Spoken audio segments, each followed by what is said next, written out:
తెలంగాణ రాష్ట్రంలో TRS Congress BJP పార్టీల మధ్య హోరాహోరీగా జరుగుతున్న పార్లమెంటు ఎన్నికల్లో ఖమ్మం ఎంపీ అభ్యర్థి నామ నాగేశ్వరరావు గెలుపు ఖాయమైందని ఎంపీ రాజ్యసభ సభ్యులు వద్దిరాజు రవిచంద్ర జోషి చెప్పారు. ప్రస్తుతం తెలంగాణ రాష్ట్రంలో మహా ఉద్యమంలా సాగుతున్న బీఆర్ఎస్ అధినేత కేసీఆర్ బస్సు యాత్ర తెలంగాణలో ప్రకంపనలు సృష్టిస్తుందన్నారు. బీఆర్ఎస్ అభ్యర్థులు గెలుపు సునాయాసమేనని అన్నారు. ఖమ్మం పార్లమెంటు ఎన్నికల్లో స్థానికుడైన నామ నాగేశ్వరరావును ప్రజలు ఆదరిస్తారని ఆయన అన్నారు. గత పార్లమెంటు ఎన్నికల్లోనూ రికార్డు స్థాయి మెజార్టీ సాధించి ఎంపీ అభ్యర్థిగా నామ గెలుపొందారని వద్దిరాజు రవిచంద్ర గుర్తు చేశారు.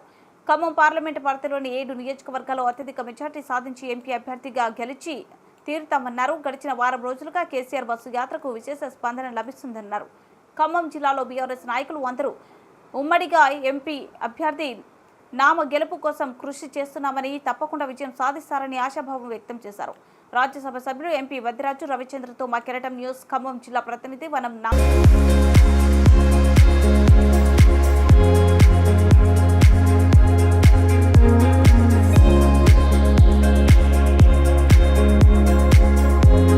తెలంగాణ రాష్ట్రంలో అత్యంత ప్రతిష్టాత్మకంగా జరుగుతున్న పార్లమెంట్ ఎన్నికలకు సంబంధించి ఉద్యమాల గుమ్మం ఖమ్మం జిల్లాకు సంబంధించి ప్రధానంగా టీఆర్ఎస్ అట్లాగే కాంగ్రెస్ బీజేపీ శ్రేణుల మధ్య ఏదైతే ఓరాహోరీ పోరు తలపడుతుందో దీనికి సంబంధించి ప్రధానంగా బీఆర్ఎస్ పార్టీ తమ సిట్టింగ్ ఎంపీ అభ్యర్థి స్థానాన్ని నిలబెట్టుకుంటామని చెప్పి అనేక విధాలుగా ప్రయత్నాలు చేస్తుంది. ఈ నేపథ్యంలోనే రాజ్యసభ సభ్యులు అలాగే టీఆర్ఎస్ పార్టీ సీనియర్ నాయకులు వద్దిరాజు రవిచంద్ర మనతో పాటు ఉన్నారు. వారిని అడిగి తెలుసుకుందాం. సార్ నమస్తే. మొట్టమొదటిగా మీకు నిన్న జరిగినటువంటి కేసీఆర్ పర్యటన సంబంధించి చాలా విజయవంతం చేశారు.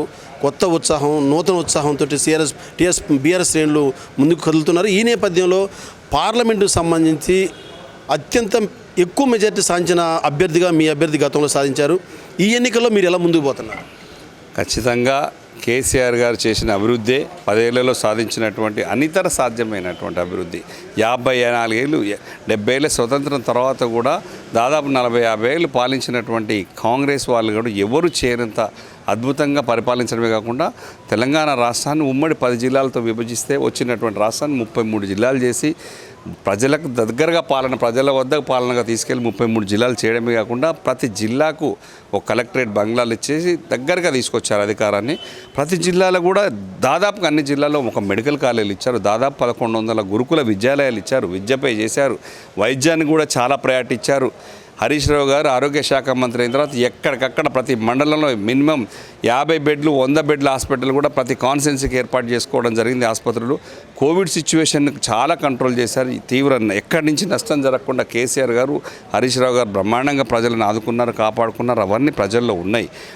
మొన్న ఏదో అలవిగాని హామీలు, ఏదో కళ్యాణ లక్ష్మితో పాటు తులం బంగారం, రైతు బంధు 10,000 నుంచి 15,000, నిరుద్యోగులకు యువకులకు వృత్తి ఇవ్వడానికి కానీ పెన్షన్ 4,000 పెంచుతామని, డబల్ చేస్తామని, ఇవన్నీ అలివిగాని రైతు రుణబంధు వెంటనే లోన్ మాఫీ చేస్తానని ఇవన్నీ చేస్తే కేసీఆర్ గారు ఇవన్నీ ఇస్తున్నట్టుగా అవి కూడా అడిషనల్గా వస్తాయని భావించి ప్రజలు కొంచెం ఆశపడి లోబడి దానికి అట్రాక్ట్ అయ్యి పీకల మీద తెచ్చుకున్నారు కాంగ్రెస్ ప్రభుత్వాన్ని. అతి త్వరలో జస్ట్ 4 మంత్స్లోనే ప్రజలు గుర్తించారు, గ్రహించారు.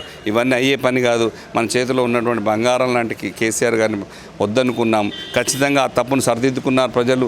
2 సార్లు ఉమ్మడి జిల్లాలో ప్రభుత్వ ఏర్పాట్లు ఒక్క సీట్లు 2 సార్లు ఇచ్చారు. 14లో అంతే 18లో ఇచ్చినటువంటి ఖమ్మం జిల్లా నుంచే బ్రహ్మాండంగా బ్రహ్మరథం పట్టాలి. ఇక్కడ ఉన్నటువంటి నామా నాగేశ్వరరావు గారిని, పక్కనే ఉన్నటువంటి మాలోత్ కవిత గారిని బ్రహ్మాండంగా మేనేజర్తో గెలిపించుకుంటే కేసీఆర్ గారు సంతోషిస్తారు. ఖమ్మం జిల్లాలో ఉన్నటువంటి ప్రజలు కూడా మనం కూడా రుణం తీర్చుకున్న వాళ్ళు అవుతామని సంయుక్తులై ఉన్నారు. దీనికి ఉదాహరణే మొన్నటి బస్సు యాత్రలు ఖమ్మం కానీ, కొత్తగూడెం కానీ, మహబూబాద్ కానీ బ్రహ్మాండంగా జరిగినాయి. ఇవన్నీ చేసుకుంటూ ముందుకు పోతుంటే ప్రజల్లో చైతన్యాన్ని చూసి, కేసీఆర్కి వస్తున్న విశేష స్పందన చూసి బీజేపీ కాంగ్రెస్ వీళ్ళిద్దరు కుమ్ముక్కై ఎలక్షన్ కమిషన్తో నోటీస్ ఇప్పించి 45 గంటలు కేసీఆర్ గారు నిలువరించారు. ఆ నిలువరించిన 45 గంటలు కేసీఆర్ గారి గురించి చాలామంది రైతులు, మహిళలు లోపల 80% డబల్ ఇంకా కష్టపడాలని చెప్పి కసి ఖచ్చితంగా పెరిగింది. ప్రజల్లో ఉత్సాహం పెరిగింది. సోషల్ మీడియా ఉంది. ఒక్క దిక్కున ఆపితే 4 దిక్కు నుంచి పోవడానికి మార్గాలు ఉంటాయి. ఇవన్నీ కూడా చేసుకుంటూ పోతున్నారు. టీఆర్ఎస్ పార్టీ సర్వేల్లో దాదాపు నామా నాగేశ్వరరావు ఎంపీ అభ్యర్థిగా ఉంది. గెలుపు దాదాపు మాది ఖాయమని చెప్పి బీఆర్ఎస్ చెప్తుంది. ఈ నేపథ్యంలోనే కాంగ్రెస్ కూడా మా గెలిపేవు రాబోదు. ఎందుకంటే అసెంబ్లీ ఎన్నికలు జరిగిన ఎన్నికల్లో దాదాపు 2,60,000 ఓట్లు వాళ్ళు ఓవరాల్గా పోలరైజేషన్లో ఎంపీ అభ్యర్థి స్థానంలో చూస్తే ఉంది 7 నియోజకవర్గాల్లో. దీన్ని మీరు ఎలా అధిగమిస్తారు? మీరు దీనికి ఒకే ఒక ఉదాహరణ అండి. పోయినసారి కూడా 9 కాన్స్టిట్యున్సీలో ఓటమి చెంది ఒకే కాన్స్టిట్యున్సీలో విజయం సాధించిన ఖమ్మం అసెంబ్లీ అజయ్ కుమార్ గారు అప్పుడు కూడా మైనస్ ఓట్లతో దాదాపు 80,000 నుంచి 1,00,000 మైనస్ ఓట్లతో స్టార్ట్ అయిన నామా నాగేశ్వరరావు గారు చాలా బ్రహ్మాండంగా 1,60,000 ఓట్ల మెజార్టీతో గెలుపొందారు.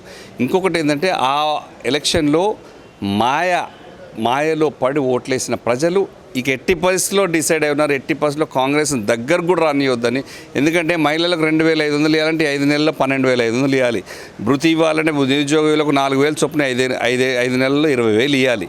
ఇట్లా రైతు బంధే ఇంతవరకు ఇవ్వలేదు, రుణమాఫీ చేయలేదు, తులం బంగారం ఇవ్వలేదు, కళ్యాణ లక్ష్మి లేదు, సీఎం రిలీఫ్ ఫండ్సే లేవు. ఇలా చాలా స్తబ్దతగా ఉంది రాష్ట్రంలో. ఇవన్నీ కూడా ప్రజలు చూస్తున్నారు. ఎట్టి పరిస్థితుల్లో ఇది కాదు అని చెప్పేసి బీఆర్ఎస్ పార్టీకి ఓటేయడానికి సంసిద్ధంగా ఉన్నారు. ఇది జరిగి తీరుతుంది ఖచ్చితంగా. బ్రహ్మాండమైన మేయాటితో నామా నాగేశ్వరరావు గారు గెలిచి కేసీఆర్ గారికి ఉమ్మడి ఖమ్మం జిల్లా ప్రజలు కానుకగా ఇవ్వబోతున్నారు. కేసీఆర్ గారు చేపట్టినటువంటి బస్సు యాత్ర ఏదైతే ఉందో దానికి బ్రహ్మాండమైన రెస్పాన్స్ వచ్చింది. దీన్ని బీఆర్ఎస్ పార్టీ చేపట్టిన బస్సు యాత్ర అనుకోవాలన్నా, కాంగ్రెస్ బీఆర్ఎస్ మీద దండయాత్ర అనుకోవాలి? దీని సార్ మేము ఖచ్చితంగా చెప్తున్నాం, బీజేపీ కాంగ్రెస్ పార్టీలు కలిసి కుట్ర చేసి కేసీఆర్ గారు నిలువరించారు. కానీ ఈ బస్సు యాత్ర కంటే ముందు ఒకటి తెలంగాణ రాష్ట్రంలో ఉన్న ప్రజలు, తెలంగాణ రాష్ట్రమే కాదు ప్రపంచంలో ఉన్న అందరూ చూశారు. 4 గంటలు ఏకదాటిగా కేసీఆర్ గారు TV9 ఇంటర్వ్యూ ఇచ్చి కూర్చొని ఈ తెలంగాణకు ఏం కావాలి, ఏం చేయాలి, అది అన్నీ చేసినాం. తెలంగాణను బ్రహ్మాండంగా అభివృద్ధి చేసినాం, కంప్లీట్గా నీళ్ళ ఫెసిలిటీస్ ఇచ్చేసినాం, రోడ్లు మౌలిక సదుపాయాలు అన్నీ ఇచ్చేసినాం. ఇది ముందుకు పోవాలి. కరెంటు కూడా 24 గంటలు ఉచితంగా అండ్ నాణ్యమైన కరెంటు వచ్చే విధంగా అన్ని ఏర్పాట్లు చేసినాం. బ్రహ్మాండంగా సెక్రటేరియట్ కట్టించాం. అన్నీ రెడీ పెట్టి ప్రజలు వాళ్ళకు ఓట్లేసి తీసుకొచ్చి కూర్చోబెడితే అది కూడా పాలించుకోవడం, ప్రజలను చూసుకోవడం, రైతులను దగ్గర చేర్చుకోవడం చేత కాకపోతే ఇంకేం చేస్తారు? ప్రజలు కోపంగా ఉన్నారు. ఖచ్చితంగా మా పట్ల సానుభూతితో ఉన్నారు. బ్రహ్మాండంగా మేము గెలవబోతున్నాం. మిగతా రాజకీయ పార్టీలకి భిన్నంగా టీఆర్ఎస్ పార్టీ ప్రధానంగా ఈ ఖమ్మం సంబంధించి బీసీ బిడ్డగా మిమ్మల్ని పిలిచి రెండోసారి మిమ్మల్ని ప్రమోట్ చేశారు రాజ్యసభకి. దీన్ని మీరు ఏ విధంగా ఎన్నికల్లో మీ రుణం తీర్చుకోబోతున్నారు? కేసీఆర్ గారు నిజంగా కూడా నేను రుణం తీర్చుకోవాలి. ఎందుకంటే 20 నెలల రాజ్యసభ ఇచ్చినప్పుడే అప్పుడే అందరు ముందు చెప్పారు, ఇది రవికి 2 ఏళ్ళు కాదు ఇంకో 6 ఏళ్ళు ఎక్స్టెన్షన్ ఇస్తా, 8 ఏళ్ళు ఉంటాడు ఖచ్చితంగా అని చెప్పేసి కేసీఆర్ గారు అందరి ముందు చెప్పినప్పటికి కూడా అనుకోని పరిస్థితుల వల్ల 39 సీట్లకే పరిమితమై బీఆర్ఎస్ పార్టీ అధికారం కోల్పోయి కష్టాల్లో ఉండి ఏకైక సీటు రాజ్యసభ అవకాశం వస్తే సంతోష్ కుమార్ గారు ఇంట్లో మనిషికి కూడా ఇవ్వకుండా ఆపి బీసీ బిడ్డకు మనం మాటిచ్చాం, తను కష్టపడుతున్నాడు, ఖచ్చితంగా బీసీలకు అన్యాయం జరగకూడదు. అందులో ఖమ్మం జిల్లా మీద ప్రేమతో 2 రాజ్యసభలు ఇచ్చారు. పారసార్ రెడ్డి గారికి నాకు మళ్ళీ రెన్యువల్ చేశారు. తాతామద్ గారికి ఎమ్మెల్సీ ఇచ్చారు. ఇక్కడ 3 మంత్రులు ఉన్నారు. ఈ మంత్రులు ఉండి కూడా బీసీ బిడ్డ డీసీసీబీ చైర్మన్ కూరాకుల నాగభూషణం గారిది డీసీసీ చైర్మన్ నుంచి తీయడం, వెంటనే బీసీలంతా ఇట్లా ఉన్నారని బాధతో ఉన్నారని తెలియగానే ఎట్టి బస్సులో మనం ఇస్తున్నాం, రవికి రెన్యువల్ చేయాలని చెప్పి ఇచ్చారు. నిజంగా వారికి ఖచ్చితంగా రుణపడి పని చేస్తాం. నేను ఎట్టి బస్సులో కష్టపడి పని చేసుకుంటూనే నేను ఒక్కనే కాకుండా బీసీ ఎస్సీ ఎస్టీ ముస్లిం మైనార్టీలు అందరితో కలిసి వాళ్ళతో కొట్లాడి నేను వాళ్ళందరినీ దగ్గర తెచ్చుకొని ప్రయత్నం చేసి ఖచ్చితంగా ఓటు రాబట్టుకుంటాం, గెలిపించుకుంటాం. సార్ ఇప్పుడు నేను లోకల్ అంటే ముగ్గురు అభ్యర్థులు కూడా ప్రధానంగా ఇక్కడ ఒక వితండవాదం, ఒక విచిత్రమైన చర్చ జరుగుతుంది. అసలు లోకల్గా ముగ్గురికి ఉన్నటువంటి పాత్ర ఏంది? ముగ్గురు యొక్క స్థానాలు ఎక్కడ ఉన్నాయి? ఒకటి గుర్తుపెట్టుకోండి సార్, ప్రజల్లో సరే పార్లమెంట్ సభ్యుడు భారతదేశంలో ఎక్కడ ఓటు హక్కున్నా పార్లమెంట్ పోరాడవచ్చు, ఓట్లాడుకోవచ్చు, గెలిపించవచ్చు. కానీ ప్రజలకు అందుబాటులో ఉన్న వ్యక్తి ఎవరో వాళ్ళే లోకల్గా భావిస్తారు. ఈ లోకలు చేగొమ్మ, పాల్వంచ, కొత్తగూడెం పక్కవ పెడితే ప్రజలకు నిత్యం అందుబాటులో ఉండేది ఖమ్మం జిల్లాలో, ఖమ్మం టౌన్లో, 2 టౌన్లో ఉండే నామా నాగేశ్వరరావు గారినే లోకల్గా చూస్తారు. ఎందుకంటే 20-30 సంవత్సరాల నుంచి సమాజ సేవలో ఉన్నాడు, తను కష్టపడుతున్నాడు, పార్టీ కోసం కష్టపడుతున్నాడు, తెలంగాణ సాధనలో కూడా తన పాత్ర ఉంది. ఇవన్నీ చేసుకుంటూ పోతున్నాడు. ఇంకా చేయాలన్నా, తెలంగాణలో కొట్లాడన్నా బీఆర్ఎస్ పార్టీ ఎంపీలు మాత్రమే తెలంగాణ రాష్ట్రానికి కొట్లాడతారు, సపోర్ట్ చేస్తారు తప్ప మిగతా ఎంపీలు కాంగ్రెస్ పార్టీలు ఎంపీలు గెలిచినా చేసేది ఏం లేదు. బీజేపీ పార్టీలు ఎంపీలు గెలిచినా పక్క కూర్చోవడం తప్ప తెలంగాణకు నిజంగా కొట్లాడేది బీఆర్ఎస్ పార్టీ ఎంపీలే. వారినే గెలిపించుకోవడానికి ప్రజలు సంసిద్ధంగా ఉన్నారు. కాబట్టి తెలంగాణ రాష్ట్రంలో హక్కులు కావాలన్నా, తెలంగాణ రాష్ట్రం సంబంధించి ప్రజల సమస్యల తరఫున పోరాటం చేయాలన్నా కేవలం బీఆర్ఎస్ పార్టీ ఎంపీ అభ్యర్థుల ద్వారా సాధ్యమవుతుందని చెప్పి తెలుసండి. ఈ నేపథ్యంలో బీఆర్ఎస్ అభ్యర్థుల్ని గెలిపించాల్సిన బాధ్యత తెలంగాణ ప్రజలపై ఉందని ఎంపీ వద్దిరాజు రవిచంద్ర చెబుతున్నారు. కెమెరామెన్ శ్రీనివాస్తో వనం నాగయ్య, కెరటం న్యూస్, ఖమ్మం.